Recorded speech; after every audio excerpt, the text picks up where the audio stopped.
salaamaaleykum wa rahmatullah yéen mbokk yi nga xam ne yéen safo chaîne yi nga xam ne ñoo bokk ci lii muy presse locale APL bu Kër Moussa ñu mën ci réew li nga xam ne mooy Palo TV wala ñaari KMA TV yi tey ci ñoo amoon mbégte dugg ci li nga xam ne mooy centre yi ngir dégtal leen li nga xam ne moo am ci examen tout tànk yi muy certificat de fin d'études élémentaire tey muy mardi le 25 nga xam ne élèves yi tey ci la ñuy natt li nga xam ne mooy seen njàng ci école primaire yi.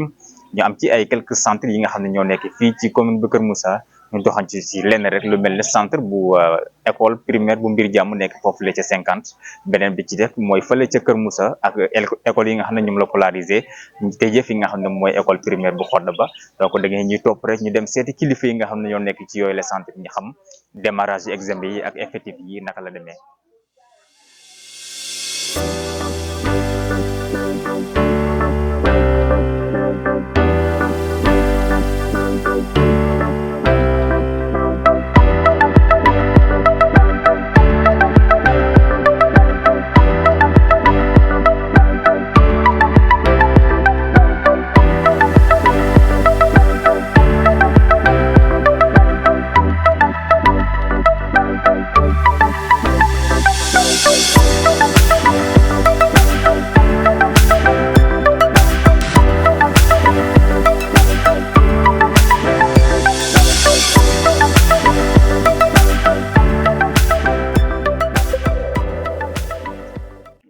Je m'appelle Cheikh Mbadi Sall, je suis directeur d'école à Kër Moutouré Gning.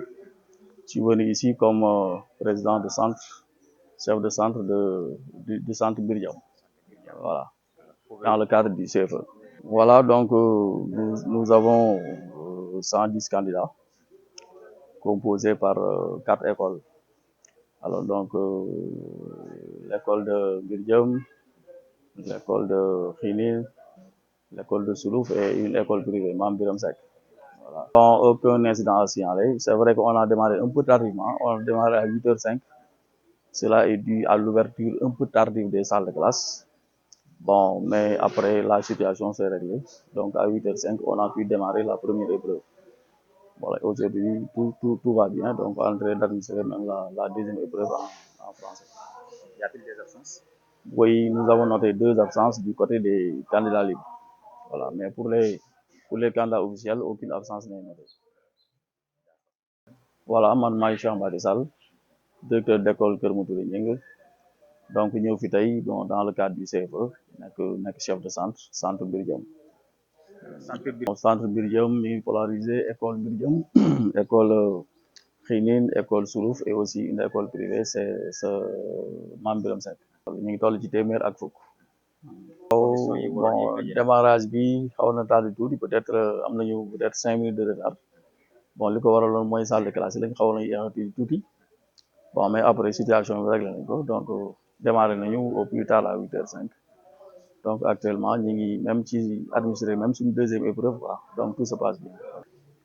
waaw bon d'une manière générale candidat moom bu accès fii peut-être conseil yi ñu ko mën a jox mooy li ñu mën a jox parents yi mooy léegi dimbali leen bon da doon am un décalage entre les deux sortes CFE da daan génn pratiquement pour l'entrée en sixième daan nañ am un décalage pratiquement de 1 mois bon cette fois-ci nag bon d'après le ministère bon il y aura pas ce décalage là donc les résultats des 2 examens bon du CFE et de l'entrée en sixième vont sortir quand même communément waaw concomitamment voilà donc sortir en même temps.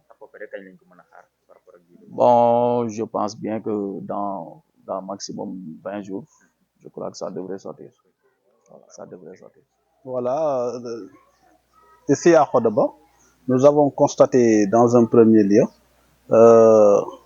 un accueil très généreux, très gentil de la part des enseignants que nous avons retrouvés sur place. Ils nous ont réservé un accueil vraiment saluable et quand même que nous magnifions. Les élèves aussi, nous les avons retrouvés sur place. Le personnel qui constitue la commission, tous les membres sont venus à temps, ils sont venus à l'heure et les épreuves se déroulent normalement.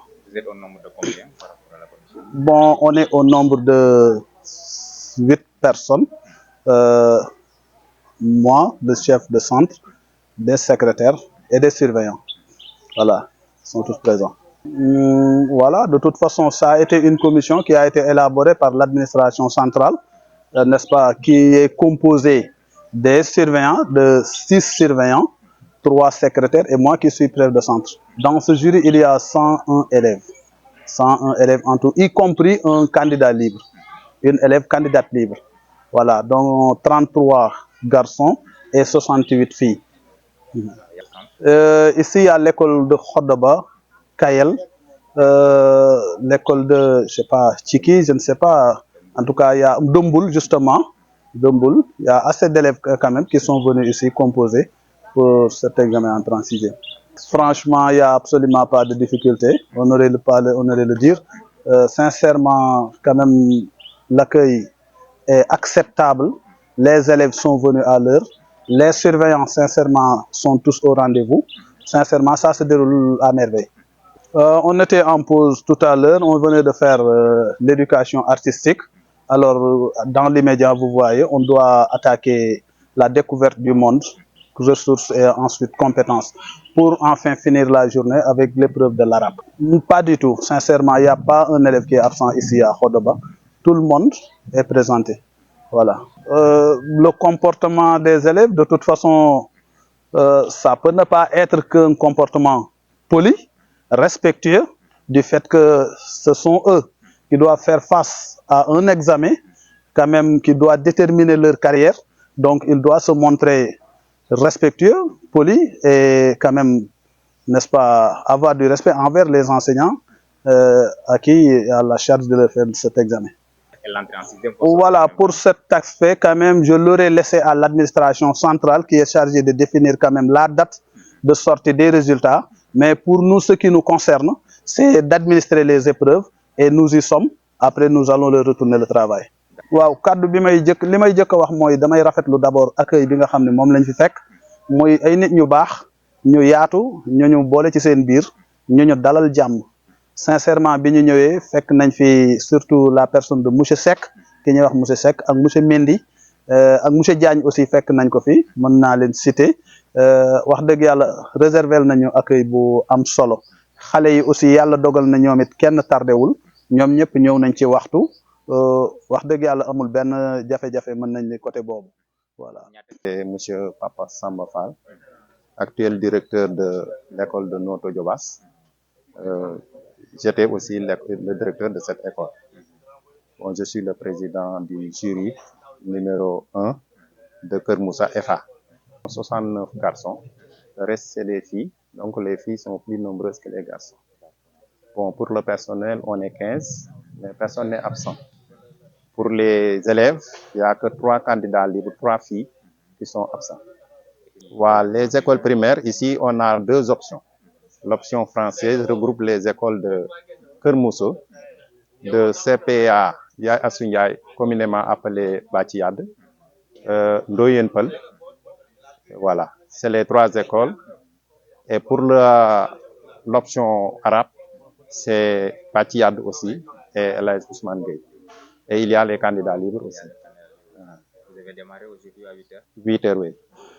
Mais pas de problème par rapport à l'organisation? Non, non, pas du tout. On a trouvé des salles propres, déjà numérotées. On n'a eu aucun problème.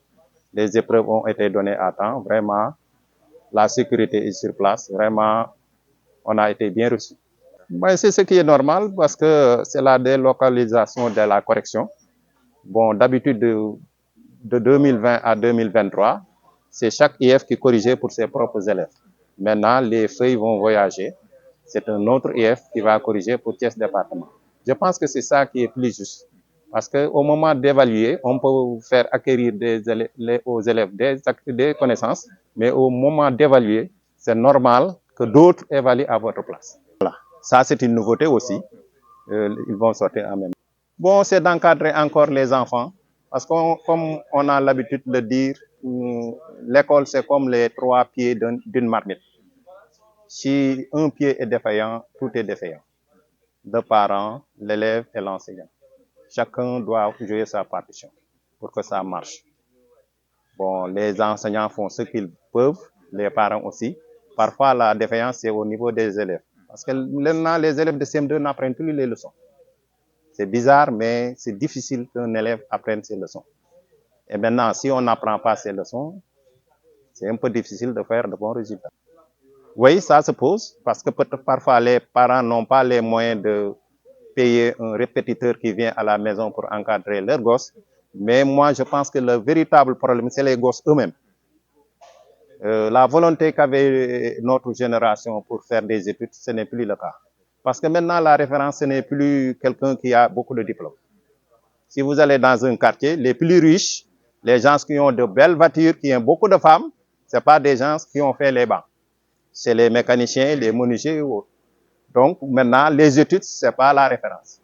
Voilà. C'est ce qui pousse les enfants, peut-être, à ne pas respecter les enseignements apprentissages. Donc, c'est les parents, et avec les réseaux sociaux, les téléphones, les télé, radios, etc. aussi, ça pose problème parce qu'avant, il n'y avait pas ces médiums-là. Mais maintenant, vraiment, c'est ces médias plutôt. Maintenant, aller dans une maison, le plus jeune ou la plus jeune de la maison a le téléphone de sa maman entre les mains, est en train de jouer, écouter de la musique et autres. Et ça, vraiment, ça ne plaide pas pour un bon enseignement.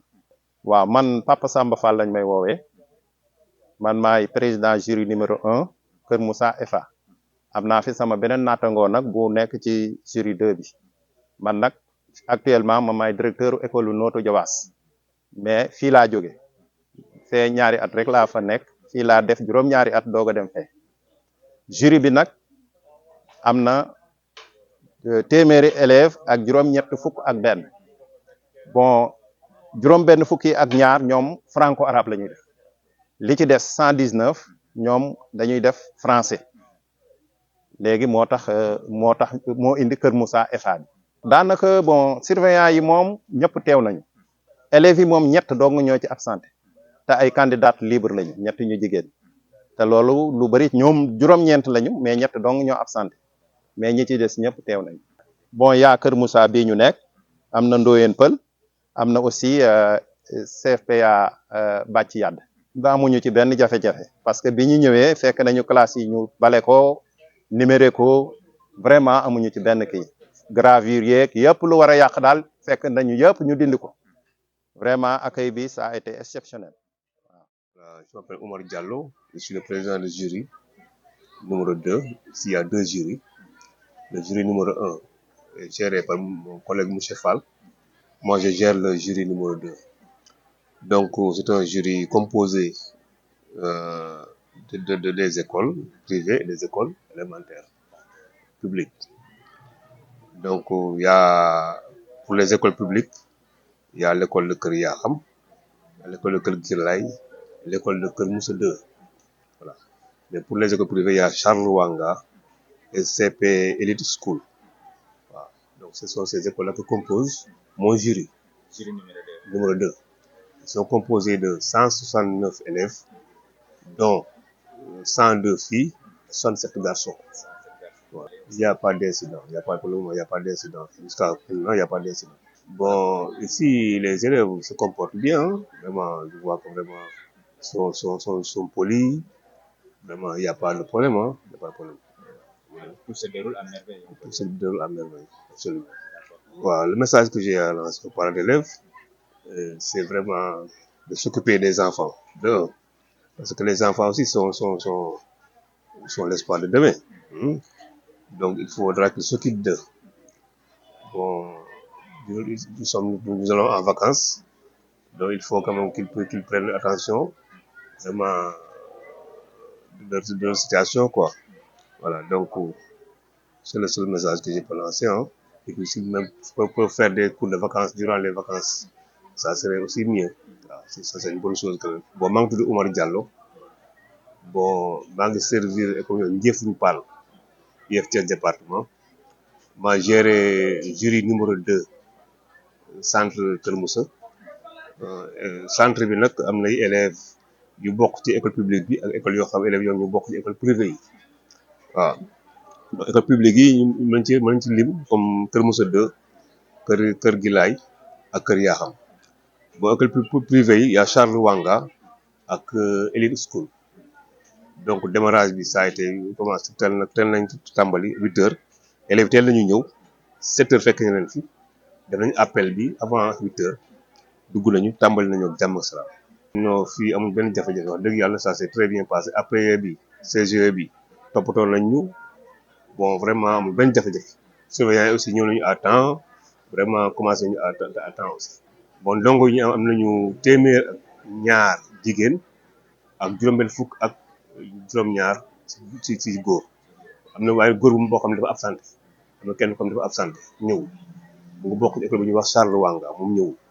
waaw li ñu mën a wax waajur rek mooy ñu toppatoo xale yi vraiment mooy suñu espoir u demee waaw te jàng nit ki soo jàngul ëllëg da ngay gis safaan ba donc lu ñu ñaan élèves parents yi mooy ñu toppatoo seen doom ñu jàng surtout jàng dafa baax si réew waaw donc lu ñu ñaan daal vacances ngi di ñëw ñu toppatoo xale yi xool leen bu baax surveiller leen su ñu mën dugal ay cours de vacances ñu gën a jàngaat pour l'année prochaine waaw parce que yow lañu ñaan ñu ñaan leen aussi exemple bi ñu def nii yàlla may na ci ndam ba déw ñu dem 6e ak jàmm salaam. bon ren aussi dégg naa ni bon ci suñu autorités yi nee nañu entrée en sixième bi ak certificat bi ñooy génnandoo te daawul demee noonu njëkk bi dañuy génn certificat doo génn entrée en sixième mais ren am na coppite bu ci am ci correction bi ak ci aussi ci génne ak ci résultat yi waaw. waaw maa ngi leen di gërëm di leen sant vraiment lii aussi baax na dina tax nit ñi xam lu xew ci école bi presque aussi day dimbali askan bi donc ñu ngi ci gërëm leen sant vraiment merci beaucoup merci. voilà c'était tout loolu mooy li nga xam ne moo nekkoon seen reportage ak li nga xam ne mooy la presse locale APL bu Kër Moussa ni nga ko waxee woon ne jaar nañu fi école primaire bu 50 foofu ñu tuddee ko école primaire biir jàmm jaar nañu foofu la ca Kër Moussa mu nekk école primaire bi nga xam ne ak école yi mu polarisé yëpp ñaari jury ya fa nekk ñu tëjee fii ci école primaire bu Xodda ba donc gis ngeen examen yaa ngi noonu ñu ngi souhaité bonne chance ñi nga xam ne ñooy ndongo yi wax nañ ni coppite dina am ren ji ci wàllu génn ko résultat yi loolu la kilifa yi wax ñu xaar li nga xam ne mooy décision finale bi ñu ciy jël ndax la ñuy wax mooy certificat bi ak entrant bi nu mu doon amee décalage dootul demee noonu ren dinañ fexe ba ñu génne ko léegi li nga xam ne mooy correction yi aussi ku ci nekk ci sa IA wala ci sa IF dinañu déplacer li nga xam ne mooy document yi ñeneen kilifa ñooy corriger ñi nga xam ne ñooy say ndongo donc loolu mooy coppite yi nga xam ne am na ren ci cadre examen yi su ko defee ñu souhaiter bonne chance élèves yi di wax waajur yi ni ko kilifa yi waxee ci